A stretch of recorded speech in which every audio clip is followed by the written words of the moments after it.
Nevadans are battle-born, but lately we've been tested like never before. So when COVID came to Nevada, Senator Cortez Masto went to work. She got loans for small businesses that saved 500,000 Nevada jobs and worked with President Biden to provide stimulus checks and tax cuts. Senator Cortez Masto got new funding to keep Nevada's first responders on the job, too. Call Senator Cortez Masto at 202-224-3542 and tell her to keep delivering relief for Nevada. Paid for by Majority Forward. If you're addicted to love, get ready to binge your heart out. Stream exclusive originals plus the entire 90-day universe for just $4.99. Discovery Plus is the streaming home of relationships, plus so much more. Start your free trial. Hello, everyone, and welcome to the Jeffrey Epstein Show. I'm your host, Bobbycapucci, and this is a morning update. What's up, everybody, and greetings from Sin City. I don't know about you folks, but I'm sitting here and I was watching this helicopter on Mars, and I'm blown away by it. Maybe I'm just old at this point. You know, I'm 41. I remember sitting around watching the shuttles take off and thinking, oh my gosh, this is amazing. Now, fast forward to the year 2021, and we have a helicopter that was sent to Mars that just took flight. That is absolutely amazing to me that we have come that far. I know there's a lot of people that don't care about, the space and investigating space or trying to populate the stars and stuff like that.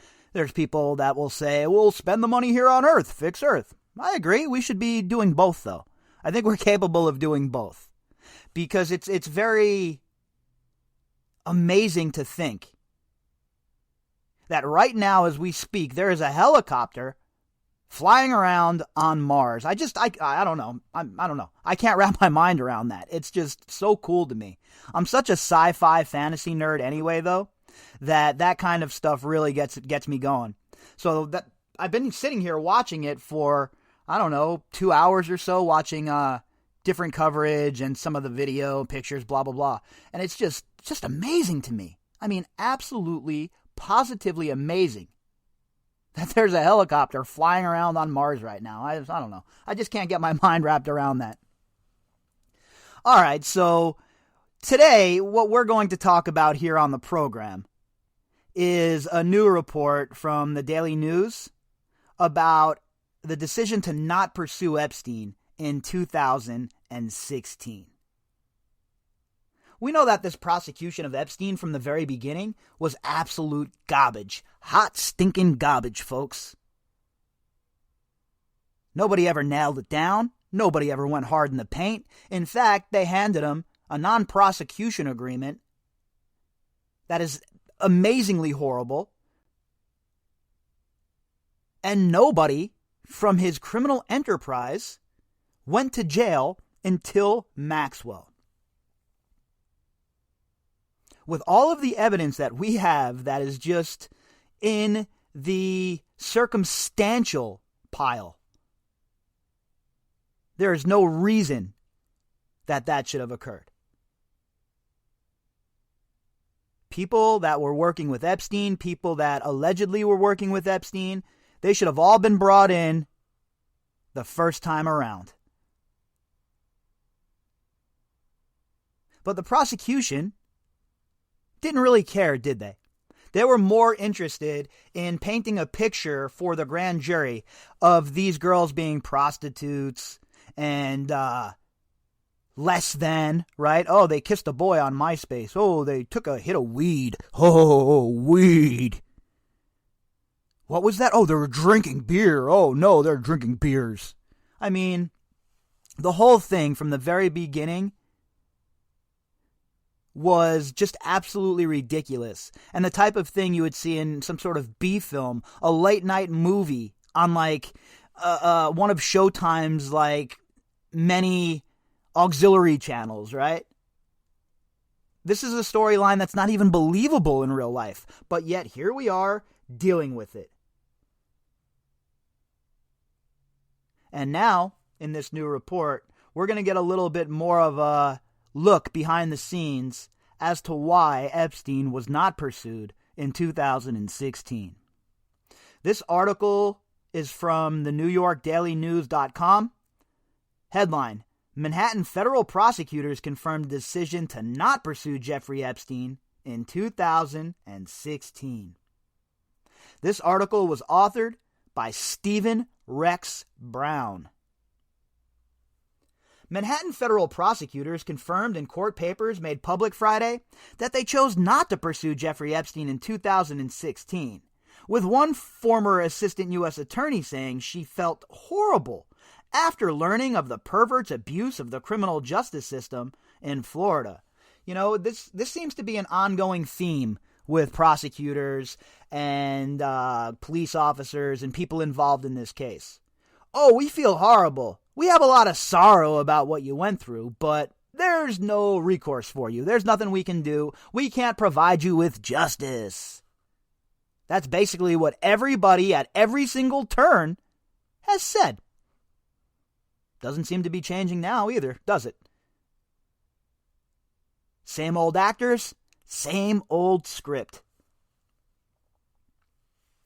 The disclosure by the Southern District of New York came in a 212-page filing responding to Ghislaine Maxwell's legal challenges to an indictment charging her with grooming underage Epstein survivors in the mid-1990s and lying under oath. So, this is just... I mean, I don't understand how they can come to terms with something like that. How do you sit in your office and look at your colleagues and say, yeah, nah, we're not going to prosecute. Nah, this case doesn't warrant that. Meanwhile, if you go to a protest these days, and I don't care if you're on the left or the right, you can expect a visit from the FBI, right? Oh, you were at a protest. How dare you go and express your rights? Meanwhile, Jeffrey Epstein's friends, they don't get a look. Nobody shows up to talk to them ever. Oh, you're accusing somebody of violating you sexually? We'll get to that when we get to it. Flip side, you were at a political rally? You belong in Guantanamo. You're an insurgent. Everything's upside down, and down is up is down, left is right is left. Who the hell knows anymore where we're at? One thing should be locked and loaded and for damn sure. And that is people like Maxwell and Epstein should never be getting the homie hookup. The Daily News exclusively revealed last year that lawyers for Epstein accusers met with the assistant U.S. attorney Amanda Kramer in 2016 and urged her to open an investigation of the notorious sex offender. She didn't have any time for that, right? 2016, Mr. Preet still in charge. They're going full bore with all of their politics at that point, right? The once storied SDNY, nothing more than a political arm of the elite now. How pathetic. How disgusting. How discouraging. And these are the people that we're putting all of our eggs in the basket with to bring this case home, huh? And you wonder why I'm so cynical. The SDNY is not this storied office. They're not this group of hard-charging prosecutors. They're more like Chuck Rhodes from Billions. Sources told the news that they also urged her to investigate Maxwell. But prosecutors wrote in a new filing that Epstein was the main subject of the February 29, 2016 sit-down in a conference room at SDNY headquarters in Lower Manhattan. Look, if you're having a sit-down about Epstein, you're having a sit-down about Maxwell as well. That's how connected they were, right? So it should never be one without the other when we're talking about this criminal conspiracy. When they're talking about just going after one person, then you know that the fix is in. Because one person couldn't have done what this enterprise did. It takes more than one to launder this money. It takes more than one to groom these girls. It takes more than one to facilitate all of this stuff. And every single person who had their fingers in the pie, every single person who enriched themselves from these ill-gotten gains must be held accountable. You know, they talk a good game about wanting to restore faith in the institutions and in the justice system. But then they go off and do some wild shit like always, and everybody's left shaking their head and talking about what a travesty it is. Rinse and repeat over and over and over again, and nothing ever gets done, no one's ever held accountable, and changes are never made. How long are we going to get caught up in this repeat cycle? We need real changes. And we need people like Epstein and Maxwell to be pursued to the very ends of the earth, if that's what it takes. The focus of the meeting was on Epstein, and Kramer understood that the attorneys were advocating that the USAO, United States Attorney's Office, SDNY, open an investigation into Epstein. Assistant U.S. Attorney Allison Moe wrote, during the meeting, the attorneys referenced multiple individuals who worked for and or helped Epstein, including Maxwell. But the attorneys primarily focused their presentation on Epstein. Well, that's because Epstein was the head of the dragon in this regard, right? And if you cut the head off, then you can go in and get the body. That's how they usually do it. So they were working from the top down when it comes to Epstein. Bring in Epstein and then wrap up all of his associates in a nice little bow under conspiracy charges. I'm guessing that's the way they were going, even if they don't admit it. You know, look, the government said that they had no plans of adding new charges to Maxwell, and then here we are with a superseded indictment. I don't take anything the government says to me at face value either, folks. Believe it. I've said it once, I'll say it a million times. We're dealing with a pit of vipers on both sides here. Kramer recently spoke to an FBI agent and prosecutors on the Maxwell case about the 2016 meeting. Notes from the phone call, which were included in the new filing, referred to Kramer by her initials, AK. Kramer had the impression that the lawyers who came in to meet with AK were disorganized, the notes read.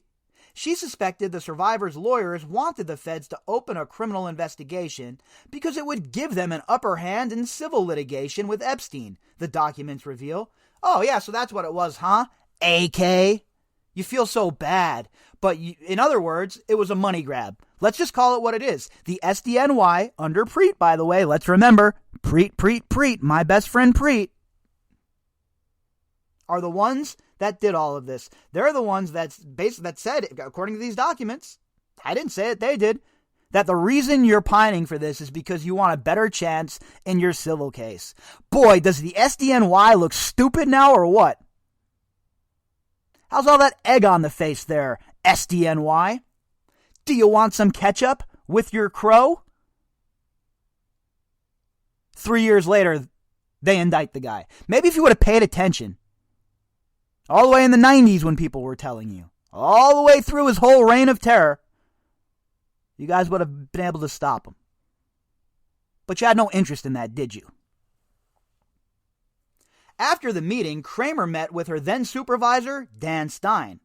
The prosecutor recalled being concerned that Florida FBI agents were allegedly not pleased with how an earlier investigation into Epstein concluded. Oh, well, that's very magnanimous. That's very nice of them, okay? Very, very, very nice of them. Very magnanimous. I mean, we weren't happy with the way the investigation went down, but we're just going to put it on the back burner and forget it ever happened. Where's the integrity?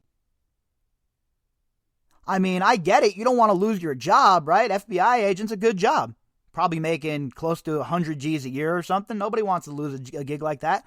But at what point does it become a situation where you're sacrificing your own morality for a few bucks? So Kramer contacted the FBI's then head of sex crimes against children in New York, Sean Watson, and asked him to speak with FBI agents in Florida. Kramer wanted Watson to ask colleagues in the Sunshine State whether they were unhappy with the outcome and felt like justice had not been served, according to the notes. Hold on a minute. If you're a station chief or you're a field boss, I get it. You want to talk to your employees and get a feel, right? And see what's what. But let's be real. You're the one that's making this choice. Don't try and pass the buck. If I was this agent, forget sending an email. I'd be at your door. Knock, knock, knock. Hey, did you get that email I sent you? Hey, I got some problems over here. We're going to need to handle this. But no, we'll just forget about it. I sent him an email, but I got no response, so we just forgot about it. I mean, what? Talk about dereliction of duty. The inquiry hit a dead end after that. No Epstein investigation was opened in response to the 2016 meeting. Sean never called AK back. AK doesn't recall ever affirmatively following up with Sean. But she took the radio silence to mean that the FBI agents in Florida did not express dissatisfaction, the notes read. Is this really how the FBI works? No wonder all of these different things happen to America. These guys don't know their ass from their elbow. I didn't hear back, so I just forgot about it. No follow-up, no phone call, no knock on the door. Now we'll just forget about it. We'll let the most prolific sex criminal in modern times, at the very least, just get away with it. AK and this Sean character both should have their pensions yanked. Epstein survivors say the pervert used his wealth and influence to avoid federal charges in Miami in 2008, despite evidence he ran an underage sex trafficking ring. Epstein pleaded guilty to state prostitution charges in a highly unusual sweetheart deal with then Southern District of Florida U.S. Attorney Alex Acosta. We know that whole entire episode was maybe one of the lowest points in the history of the United States judicial system. And I mean that. Letting this guy off on that NPA is absolutely... there's not even words to describe how disgusting it is. Epstein only served 13 months in Palm Beach County Jail, including home releases, then allegedly continued to abuse minors. The episode remains a major embarrassment for the Just Us Department. Oh, well, you tag it on to all the major embarrassments that the Justice Department has under its belt. And then you wonder why I'm so critical of them. They need to get their act together. And if they can't do it under current management, under current leadership, then somebody who knows what the hell they're doing needs to be brought in. Or maybe just disband the whole entire thing and start from the bottom up. And then while you're at it, you can fire everybody at the CIA and just bring Edward Snowden and Julian Assange over to take care of that role. The sordid saga was highlighted in a bombshell Miami Herald investigation published in November 2018, which prompted Manhattan prosecutors to open the Epstein probe that resulted in his arrest for underage sex trafficking. You know, it's crazy. They needed the embarrassment and the egg on the face of an investigation being opened by a newspaper to spur them into motion. Remember, we're not talking about a robber here. We're not talking about somebody who was involved in, some kind of financial scheme. He was, but that's not his main crime. We're talking about a prolific child trafficker. And nobody thought it would be a good idea to open an investigation? You had to wait till the Miami Herald absolutely exposed you and embarrassed you? That's promising. Kramer spoke with her SDNY colleagues after the story broke. Part of the reason AK felt horrible when reading the Miami Herald article was because AK took no action after calling Sean Watson, the notes read. Oh, yeah, well, I guess it's nice to feel sorry the next day, right? Guess what, AK? You're not getting let off the hook. You were in a position to help. You were in a position to stop this. None of us are. We're just common citizens who are pissed off. You had a chance to stop it, and you didn't. You should feel bad about it. AK remembers telling them that she felt terrible reading the Miami Herald series. You know what? You're an FBI agent. You couldn't pull the files from Florida and read the accounts of them girls themselves? I don't believe that. Stop with the lip service. Stop with the crocodile tears. I'm over here playing the world's smallest violin for you there, AK. Sources told the news that Kramer had a second meeting with attorneys for Epstein survivors in the summer of 2016, after Maxwell was deposed in connection with a civil suit brought by Epstein survivor Virginia Roberts. Survivors' lawyers David Boies and Stan Pottinger urged Kramer to consider charging Maxwell with lying under oath, the sources said. Oh yeah, and she didn't do it. It took 4 more years for other agents to come in and clean up your mess. It took Allison Moe and the prosecution that's currently working on this to clean up your mess, at least a little bit. And these are the people that we're relying on to stop terrorism and narco trafficking and all of that stuff, folks. I'm sure you all feel real secure. Do me a favor and make sure you lock your doors tonight. Prosecutors wrote in the new filing that the second meeting never happened, though Kramer did have a phone call with Pottinger on May 2nd, 2016. This, you know what, they've been nothing but devious the whole time. Let's not forget the year-long chain of emails that disappeared with Acosta and his bosses over all of this shit. You know, it's to the point now where I can't help but just being utterly cynical and sarcastic about the whole entire government portion of this.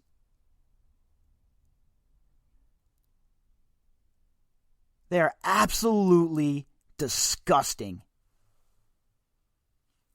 Kramer does not recall the details of that conversation, nor is the government aware of any notes or other records documenting the substance of the call, Moe wrote in the filing.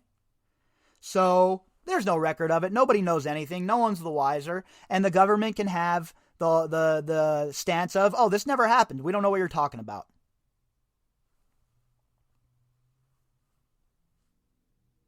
SDNY wrote it could find no records indicating Kramer communicated with attorneys for Epstein and Maxwell accusers after May 3rd, 2016. Maxwell is accused of lying in depositions in April and July 2016. Her legal team argues survivors' attorneys were improperly in cahoots with the feds, compromising aspects of her criminal case. She has pleaded not guilty. Oh yeah, they were so in cahoots with the feds, her lawyers, that all of these prosecutions came in 2016, right? Do me a favor, Maxwell's legal team. Go back to the drawing board and start all over, because it's starting to look like you guys straight up suck. If you'd like to contact me, you can do that at bobbycapucci@protonmail.com. That's BOBBYCAPUCCI@protonmail.com. You can also find me on Twitter at BOBBY_CAPUCCI.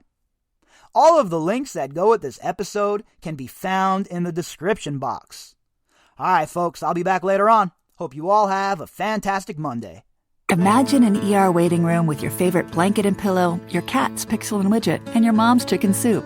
At Dignity Health, we know the only thing worse than being in pain is being stuck in an ER waiting room. So we offer In Quicker. You get an estimated ER arrival time online so you can start your wait at home. It's just another way of putting leading-edge medicine within easy reach. Learn more at strosehospitals.org/ER. Dignity Health, including St. Rose Dominicans, Rose de Lima, San Martin, and Siena campuses in Henderson and Las Vegas. Hello, human kindness. Nevadans are battle-born, but lately we've been tested like never before. So when COVID came to Nevada, Senator Cortez Masto went to work. She got loans for small businesses that saved 500,000 Nevada jobs and worked with President Biden to provide stimulus checks and tax cuts. Senator Cortez Masto got new funding to keep Nevada's first responders on the job, too. Call Senator Cortez Masto at 202-224-3542 and tell her to keep delivering relief for Nevada. Paid for by Majority Forward.